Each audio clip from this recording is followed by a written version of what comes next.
এই কেবিনেটত এটা আমি সিদ্ধান্ত লৈছো যে আইআইটিত যিসকল ষ্টুডেণ্টে পাছ কৰি বিভিন্ন স্থানত খুব ভালদৰে কাম কাজ কৰি আছে তেওঁলোকে এটা এলামনি এছ'চিয়েশ্যন কৰিছে পেন আইআইটি এলামনি এছ'চিয়েশ্যন। এই পেন আইআইটি এলামনি যিটো এছ'চিয়েশ্যন তেওঁলোকৰ লগত ভাৰত চৰকাৰ আৰু কেন্দ্ৰীয় চৰকাৰ দুইটাৰে সহযোগিতাত আমি 10খন অসমত স্কিল যেটো বিশেষকৈ স্কিল শিক্ষাৰ কাৰণে আমি স্কিল সেন্টাৰ খোলাৰ বাবে সিদ্ধান্ত লৈছো। আৰু এই গোটেই স্কিল সেন্টাৰখিনি নিৰ্মাণ কৰিবলৈ যাওঁতে 90 কোটি টকাৰ খৰচ হ'ব। 90 কোটি টকাৰ 80 কোটি টকা অৰ্থাৎ 90 কোটি টকাৰ 10 কোটি টকা ৰাজ্য চৰকাৰে বহন কৰিব আৰু 80 কোটি টকা এই পেন আইআইটি যেটো এলামনি এছ'চিয়েশ্যন আছে তেওঁলোকে এই ধন নিজৰ পৰা ব্যয় কৰিব। অৰ্থাৎ 10% ৰাজ্য চৰকাৰৰ খৰচ হ'ব আৰু 90% খৰচ এই পেন আইআইটি এলামনি এছ'চিয়েশ্যনটোৱে ব্যয় কৰিব আৰু সমগ্ৰ ৰাজ্যত 10টা স্কিল সেন্টাৰ নিৰ্মাণ কৰা হ'ব। এই স্কিল সেন্টাৰৰ পৰা পাছ কৰা ল'ৰা ছোৱালীসকলক কৰ্ম সংস্থাপন দিয়াৰ দায়িত্ব এই এছ'চিয়েশ্যনটোৱে গ্ৰহণ কৰিব। আমাৰ অসম বিধানসভাত উত্থাপন কৰিবলগীয়া কেইবাখনো বিধায়ক আজি কেবিনেটে অনুমোদন দিয়ে। ইয়াৰ ভিতৰত কেইখনমান গুৰুত্বপূৰ্ণ বিল হ'ল যে আমাৰ নতুনকৈ স্থাপন হ'বলগীয়া যিকেইখন বিশ্ববিদ্যালয় শিৱসাগৰ বিশ্ববিদ্যালয়, উত্তৰ লখিমপুৰ বিশ্ববিদ্যালয়, নগাঁও বিশ্ববিদ্যালয়, শহীদ কনকলতা বৰুৱা ষ্টেট ইউনিভাৰ্চিটি, জগন্নাথ বৰুৱা বিশ্ববিদ্যালয়, গুৰুচৰণ বিশ্ববিদ্যালয় আৰু বঙাইগাঁও বিশ্ববিদ্যালয়, এই বিশ্ববিদ্যালয় কেইখনৰ উপাচাৰ্য নিযুক্তিৰ বিষয়টো যাতে অনতি পলমে কৰিব পাৰি সেই ধৰণৰ এটা সংশোধনী আনি ৰাজ্য চৰকাৰে এই বিলসমূহ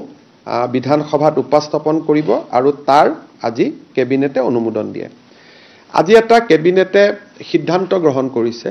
যে আমাৰ অসমৰ ইঞ্জিনিয়াৰ্ছ বা ডিপ্ল'মা যিসকলে পাছ কৰে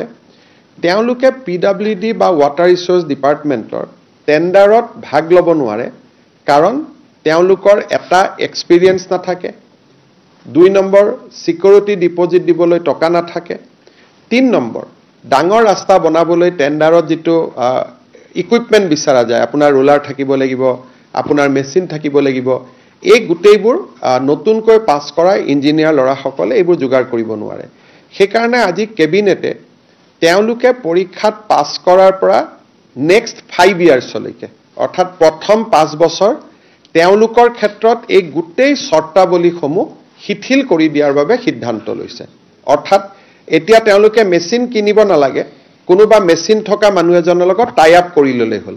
এই ধৰণে আমি বিভিন্ন নিয়মে যাতে পিডব্লিউডি আৰু ৱাটাৰ ৰিচোৰ্চ ডিপাৰ্টমেণ্টত থলুৱা ঠিকাদাৰ আমি সৃষ্টি কৰিব পাৰোঁ,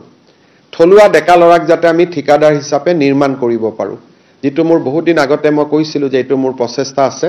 আজি আমি এইটোত এটা সফল হ'লো যে ষ্টেণ্ডাৰ্ড বিডিং ডকুমেণ্টত যিখিনি টান কণ্ডিশ্যন আছিলে যাৰ কাৰণে নেকি ফাৰ্ষ্ট ক্লাছ কামবিলাক আমাৰ ইঞ্জিনিয়াৰিং কলেজৰ পাছ কৰা ল'ৰাবিলাকে ল'ব নোৱাৰিছিল, এতিয়া আজিৰ পৰা আমি তাক যথেষ্ট শিথিল কৰি দিলোঁ আৰু এতিয়া অসমৰ অভিযান্ত্ৰিক মহাবিদ্যালয় বা পলিটেকনিকত পাছ কৰা যুৱক যুৱতীসকলে আমাৰ লোক নিৰ্মাণ বিভাগ বা জল সম্পদ বিভাগত ঠিকা ঠাকুলি কৰিবলৈ পাৰিব আৰু ইয়াৰ পৰা মই ভাবোঁ যে আমাৰ বহুত ডেকা ল'ৰা আমি ভাল ঠিকাদাৰ হিচাপে উলিয়াই আনিব পাৰিম আৰু এছাম লোকৰ যি মনোপলি আছে প্ৰত্যেকটো কাম কৰিলে আমি উপায় নাই তেওঁলোককে দিব লাগে কাৰণ কণ্ডিশ্যনখিনি তেওঁলোকেই পূৰা কৰে, সেই ব্যৱস্থাটো আমি ভাঙি দিব পাৰিম আৰু এছাম নতুন চাম যুৱকক উলিয়াই লৈ আহিব পাৰিম। আজি এটা কেবিনেটে খুব মোৰ দৃষ্টিত খুব গুৰুত্বপূৰ্ণ সিদ্ধান্ত লৈছে, বিশেষকৈ USTM আদিৰ ঘটনাৰ পৰিপ্ৰেক্ষিতত। এতিয়াৰ পৰা অসমত যদি কিবা ব্যক্তিগত বিশ্ববিদ্যালয় আমি নিৰ্মাণ কৰিব খোজো, প্ৰথমতে আমাক সিকিউৰিটি ক্লিয়াৰেন্স লাগিব, নেশ্যনেল সিকিউৰিটি ক্লিয়াৰেন্স বুলি কয়, যে হোম আৰু পলিটিকেল ডিপাৰ্টমেণ্টে সিকিউৰিটি ক্লিয়াৰেন্স দিয়াৰ পিছতহে অসমত কোনো ব্যক্তিয়ে ব্যক্তিগত বিশ্ববিদ্যালয় স্থাপন কৰিব পাৰিব। আজি আৰু দ্বিতীয়তে ব্যক্তিগত বিশ্ববিদ্যালয়সমূহ যিসমূহ অসমত ব্যক্তিগত বিশ্ববিদ্যালয় থাকিব তেওঁলোক সম্পূৰ্ণ ধৰ্ম নিৰপেক্ষ হৈ থাকিব লাগিব ধৰ্মান্তৰকৰণ আদি জাতীয় বিষয়বস্তুৰ লগত তেওঁলোকে প্ৰত্যক্ষভাৱে পৰোক্ষভাৱে জড়িত হ'ব নোৱাৰিব তিনিটা কথা যে প্ৰথম অসমত ব্যক্তিগত বিশ্ববিদ্যালয় স্থাপন কৰিব বিচাৰিলে ৰাষ্ট্ৰীয় নিৰাপত্তা দৃষ্টিভংগীৰ পৰা সিকিউৰিটি ক্লিয়াৰেন্স লাগিব অকল মাটি থাকিলে নহব অকল বিল্ডিং থাকিলে নহব ৰাষ্ট্ৰীয় নিৰাপত্তাজনিত সুৰক্ষাৰ সাৰ্টিফিকেটো লাগিব কোনে দিব হোম এণ্ড পলিটিক্যাল ডিপাৰ্টমেণ্টে দিব দ্বিতীয়তে এই বিশ্ববিদ্যালয়সমূহ সম্পূৰ্ণ ধৰ্ম নিৰপেক্ষ হ'ব লাগিব আৰু তেওঁলোকে প্ৰত্যক্ষ বা পৰোক্ষভাৱে নিজকে ধৰ্মান্তৰকৰণৰ দৰে বিষয়ৰ লগত জড়িত কৰিব নোৱাৰিব আৰু এনেকুৱা বিষয় যদি অভিযোগ পোৱা যায় তেতিয়াহলে সেই বিশ্ববিদ্যালয়বিলাকৰ পঞ্জীয়ন তৎকালীনভাৱে বাতিল কৰিব পৰা যাব এই ধৰণে আজি অসম কেবিনেটে অসম প্ৰাইভেট ইউনিভাৰ্চিটি এক্টখন অত্যন্ত কঠোৰ কৰাৰ বাবে সিদ্ধান্ত গ্ৰহণ কৰে এডভান্টেজ অসমৰ সন্মুখ সময়ত আমি দুখন বিশ্ববিদ্যালয়ৰ লগত এমঅইউ কৰিছিলো অসমত বিশ্ববিদ্যালয় দুখন নতুন কেম্পাছ স্থাপন হ'ব এখন বিশ্ববিদ্যালয় সিপাজাৰত স্থাপন কৰিব তেওঁলোকে প্ৰায় 800 কোটি টকা ব্যয় কৰাৰ আমাক আশ্বাস দিছিল আৰু এখন বিশ্ববিদ্যালয় তিনিচুকীয়াত এডভান্টেজ অসমৰ দুখন এমঅইউ আজি আমি বাস্তৱলৈ ৰূপায়িত কৰি দা কামাখ্যা নেশ্যনেল মা Kamakhya national university Assam and edtech skill university Assam নামৰ দুখন নতুন বিশ্ববিদ্যালয় স্থাপনৰ অনুমতি দি বিধানসভাত বিল অনাৰ বাবে কেবিনেটে সিদ্ধান্ত গ্ৰহণ কৰে আজি আমাৰ কেবিনেটত আৰু এটা গুৰুত্বপূৰ্ণ সিদ্ধান্ত হৈছে যে আপোনালোকে জানে যে বাহ আমাৰ নিজৰ সম্পদ কিন্তু আমাৰ পিডব্লিউডি ডিপাৰ্টমেণ্টে যেতিয়া বিল্ডিং আদি বনায় আমি গ্ৰেনাইট মাৰ্বল ব্যৱহাৰ কৰোঁ কিন্তু বাহ আমি ব্যৱহাৰ নকৰোঁ অথচ বাংগালুৰৰ দৰে এয়াৰপোৰ্ট বাহেদি বনাইছে আৰু ভাৰতৰ বিভিন্ন বিল্ডিং বেম্বু দি বনোৱা হৈছে মানে বিল্ডিঙত ফ্লোৰ আদি বাহ ব্যৱহাৰ কৰা হয় যাক ইঞ্জিনিয়াৰ্ড বেম্বু বুলি কয় প্ৰথম বেম্বুডাল কাটি আনিব বেম্বুটো প্ৰসেস কৰিব এন্টি টাৰ্মাইট ট্ৰিটমেন্ট কৰিব আৰু এই ইঞ্জিনিয়াৰ্ড বেম্বুবিলাক আমি বিভিন্ন বিল্ডিং মেটেৰিয়েল হিচাপে আমি ব্যৱহাৰ কৰোঁ কিন্তু বাহ অসমৰ হোৱা সত্ত্বেও অসম পিডব্লিউডি আজিলৈকে এনেকুৱা কোনো ব্যৱস্থা লোৱা নাছিল আজি অসম চৰকাৰৰ কেবিনেটে এটা সিদ্ধান্ত গ্ৰহণ কৰিছে